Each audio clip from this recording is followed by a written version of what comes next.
So where did we leave off? Based on, we're recording this on April Fool's, and unfortunately, nothing that we're about to talk about is a joke. So we dropped a timeline, the what was going on with Mondo and Funko, just explaining the series of events that led to the most recent reduction in staff that Funko did, that also led to the firing the kind of creative directors of Mondo's poster division, what all those things meant. And when we did that, we made the note that this did not mean that Mondo was terminating, Funko, Mondo, whatever, was terminating their poster business. All it meant was that they were gutting the leadership of that division. Creative department. Sure. The creative directors. And now we actually have a response and some confirmation from Mondo / Funko. So let's start with the tweet. So this came out a couple of days ago. This is signed Brian Mariotti, so that's the CEO of Funko. And it says this. It's on some nice Mondo letterhead. Funko has been obsessed with Mondo and the amazing products that they produce for years. We believe Mondo is a pop culture tastemaker and always has their finger on the pulse of everything that is cool. Since there is a lot of misinformation about the recent change in leadership and the poster division of Mondo currently out there, I can tell you that our strategy is very clear. While we did reduce our overall workforce by about 10% across Funko, the majority of the company-wide layoffs weren't in Mondo. And of course, this would be true because we said Funko is almost 1,500 people. Mondo was maybe 30 people when it was acquired. So of course, if Funko reduces its workforce by 10%, it's not going to be majority in Mondo. We know this. So fourth paragraph, the Mondo posters business will continue, period. We feel that making extremely limited runs of posters, most of which are 150 pieces or under, limits access to fans unfairly. We're going to circle back to this. Many of these posters are bought with the sole purpose of flipping them at a much higher cost to fans that really want them. The posters are created by some of the most amazing artists working today. Our goal is to make larger edition size runs, limited but not ultra limited, that allow more fans to participate in this world-class expression of pop culture art. We also believe that broadening the pop culture scope to include TV properties, sports, anime, and music, we'll circle back to this, will have an amazing appetite from Mondo fans and pop culture fans alike. Funko will be investing heavily in the production of vinyl records in the near future, allowing Mondo to deliver records to more fans. We currently have plans to build an almost 70,000 square foot record pressing factory, meet record store of the future, meets live event space in San Diego. This space will have 4,000 square foot dedicated Mondo art gallery as part of the vision.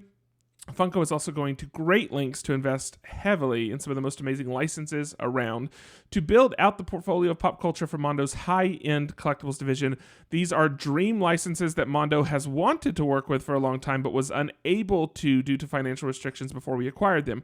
We are 100% committed to providing all the support we possibly can for the folks at Mondo so they can continue to make amazing products to reach a larger, more diverse fan base. Capital F for some reason, through expanded licenses, better distribution, and a better overall experience for their fans. Brian Mariotti. Knee-jerk reaction to this. I know I have a couple locked and loaded, but how did you feel the first time you read this, Andrew? It felt very tone deaf, and it felt like they were trying to, or he was trying to present them as Funko as the savior to the Mondo fan, as opposed to what most people who I think would consider themselves Mondo fans, true believers, if you were, they see them as the villain. I think they're trying to paint themselves as, hey, listen, we're going to be able to do so much more now that things are different. And they kind of took a couple of little shots at Mondo, in my opinion. Yeah, well said. Exactly that. I don't understand why your first piece of communication addressing Mondo fans in the wake of this news that has frustrated people is to complain about the way Mondo ran their business, complain about limited runs. It's just odd to seemingly fire shots at the community and to the people buying it, and to fire shots at the limited runs as part of our first big statement in the wake of something that has left a lot of people with low confidence in both Mondo under the umbrella of Funko moving forward. Tone deaf is a generous way of putting this communication. Isn't Moriarty Sherlock Holmes' arch nemesis? This feels like maybe a long lost cousin or something. That's what it feels like. It's interesting too because Mondo in the last, especially it feels like we talked about this in our previous episode in the last couple of years, has been doing more and more timed edition runs. So in terms of limited releases, all of the what I would consider like big releases. So if we put out one of the primary properties, like something for the new Spider-Man film or something like that, it seems like they've all had a timed edition print that went parallel with the other release that ran for, as long as you were following it, plenty of time to go snag one. So I find some of this odd anyway, because without attacking the idea of 150 print release, we could still lean more into timed editions and things like that and get them in front of other people. Yeah. So the whole fourth paragraph should not have been included in here. I think all you needed to do was assure people posters aren't gone. We have people that are going to serve that. We're not going to. We still want to work with the same artists. We still want to bring you the same quality. More to come soon. And we could have left it there for right now, because unfortunately, all this has done is just eroded confidence even further. Oh, sure. I think you're exactly right. I think this whole thing could have been a 3-paragraph release. The first one is to say, hey, everybody, we know that the news of this has been shocking to some people, and we want to support the community. Second paragraph would be to reassure people, hey, we're not going anywhere. And then the third paragraph would be to say, we already have some plans to release some really great things over the coming year. Stick with us. We're all in this together. That would have been the perfect, and then sign it and then send it off to the presses and everyone's happy.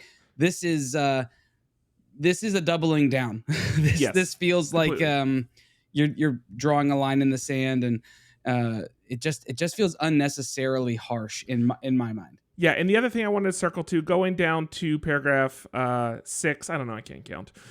It talks about investing into licenses for high-end collectibles. These are dream licenses that Mondo has wanted to work with but couldn't because of financial reasons.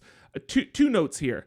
Number one, again, you're acting like you're here to save Mondo and fix all the stuff they couldn't do. And I just don't, this isn't the time for that. The second piece is, I think any of these things could easily be reframed as, we love artists and want to allow artists to work with all of the licenses they want to. We want to give them an opportunity. So I think if you take the spin of empowering artists instead of fixing Mondo, this would again be much better received by the community. That is one thing that Mondo has done very well the entire time they've been in existence, is always having the artist front and center. You don't see a print and struggle to figure out which artist worked on it. It's always very not hidden, prominent. Yeah, they're not hidden behind a gaze of something. Like the whole thing is very upfront. And a lot of times it's the artist, not the property, that sells the piece. Completely. Like we recognize this. We've seen this over and over again, right? We've seen some properties that otherwise have seemingly very little following, or at least a cult following, go like that because of the person who's behind it. And so it's very much been an artist community. So those are my initial reactions, my gut reactions. There's been obviously some backlash from this. And I think we're going to get into that in a second. Yeah. So Funko PR, Brian, I don't think you wrote this whole thing. I'm sure you wrote part of it and someone cleaned it up for you. Both you and the person that worked on this. Kind of seems like he did write it, and no I one don't else know, was man. helping. We need a couple more drafts. It doesn't seem like a PR team was behind this. You've got enough people working there that we could have done a couple other drafts of this. So again, let's highlight empowering artists, not fixing Mondo, and the poster stuff. You can do both. You can serve people that are rabid about ultra limited runs And you can also mass produce things like we've done with timed editions. There are ways to do both, but unfortunately what this reads as is the Walmart poster walls are coming back. That's this gives me the confidence is going to happen. Especially when it says anime and sports and cooking shows and whatever. Yeah. Like he lists off this whole like thing of like, do we need posters for that? Like, is that what people are clamoring for? Or is this what got you into the having to burn $30 million worth of products? Is this not the same thinking that got them there? Yeah. So it's like, I don't know. Posters burn much more easily, so that's a positive. Okay, so and then let's go to yesterday. Yesterday we get this update on the Mondo blog, and this just says, "Thank you to our friends who paved the Mondo way. We are in awe of the legacy you built. Your radical artwork continues to inspire and captivate people around the world. Though we already miss you so much, we remain forever grateful, and we will honor your spirit and work as we continue moving forward with that same passion and dedication to art." To our beloved Mondo community, we appreciate your patience and support during the time of transition. Though our team looks different, a lot of us are still here. We are filled with enthusiasm, and energy as we work to bring you the most incredible releases yet. Our mission of making one-of-a-kind art with amazing artists remains very much intact. We are committed to continuing to create beauty with our favorite artists, past, present, and future. We can't wait to share our dream with you. We know you love Mondo just as much as we do. We will be returning to a regular schedule soon and are confident that the future holds boundless possibilities. Your unwavering support means the world to us, and we are thrilled to embark on the adventure with you. Love, Mondo. I think that was written by the Funko PR team. I think that was written by them as a damage control piece to Brian's rant. I think that's what's happening there. Or at least that message was written under duress. Like, you know what I mean? Like, well, I guess we have to write a statement now because of whatever. Like, I think that was a response to that. And this is fine. I mean, I think this is a perfectly good response. This is the response that should have gone out to start with. Not that it means a lot, but it certainly doesn't heap, kind of more coals. This is at least acknowledging things suck, thanking people for patience, letting people know we're going to figure out along the way. Please just stick with us. This is what should have happened to start with. This is much better. This is acceptable. The letter from Brian is fairly poor. Well, so in response to that letter from Brian, Elijah Wood posted on Twitter, "Wow, you fundamentally misunderstand Mondo, its extended family of artists, and its loyal fan base." Facepalm emoji. And I think that's probably the best way that you could put it. Most concise from the fella who went and destroyed the One Ring. You know what I mean? Like he says it really well, articulately, right? Like you fundamentally misunderstand who we are and what we are about. Mondo is the people. Mondo is not the company. So Mondo, if the key people behind Mondo are no longer behind Mondo, then Mondo doesn't exist in that same way. And so we may still have some really talented art coming out of there, but I guarantee you it's not going to be from any of the artists that who have already worked with him. Like I can't imagine a single artist who is going to move on with Mondo as it stands. I honestly can't. It's going to be a whole new batch of artists, because every other artist that I've seen who has worked with Mondo, who we have come to know and love and be friends with because of Mondo gallery shows and releases and things, friends of our show, have all gone out to support Mondo and like the old Mondo, the Mondo forever kind of thing, right? So that's kind of the hashtag, the moniker that everything's living under. I'm sure there will be a shirt that exists anytime soon.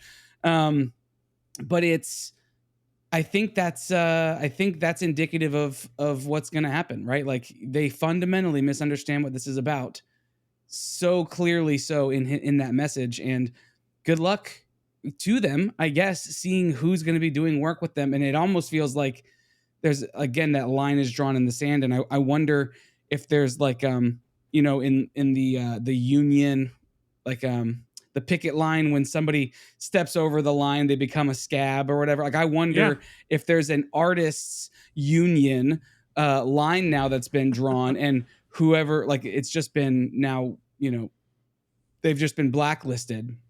if Yeah, they decide to work with Mondo, with the new Mondo. I wonder how that will work for the artist community moving forward. So I never I didn't like all the decisions Mondo made. Thinking the Yeah, it's last true. Yeah, several fair. years, and there were some really weird decisions. Right before COVID started, there were some odd decisions. There were their release cadence changed, things like that. I didn't love the decisions that were always being made. However, I always believed that the people behind the decisions were just the nerdiest people ever. They were deep fans of the products. They loved what they were doing. They wanted to take care of artists, and in fair, the artists that we've talked to, because behind closed doors, we've heard artists not always talk kindly about galleries, but Yes. I never heard artists talk poorly about working with Mondo. So No. it seems like Mondo always treated people super well. So there was never any doubt. If you got the biggest negative that we heard with Mondo was it was a close knit group of people, and if you weren't in, you weren't in. But once you were in, it was a very loyal group of people who treated each other well and treated each other with respect. And with the purchase of Funko, suddenly all of that gets put into doubt. But we waited to see, and then this big shift happened, and we've still, I personally was still waiting to see. The message by Brian through Twitter, I think for me was, I don't need to wait anymore. If people show you who they are, if people write down on paper who they are, that's who they are. And so unfortunately, I also feel that Mondo is no more. That's where we are today. So yeah, okay. I think that sums up how I'm feeling. If more news transpires, I think we'll probably hop back in here again, but we'll see what happens.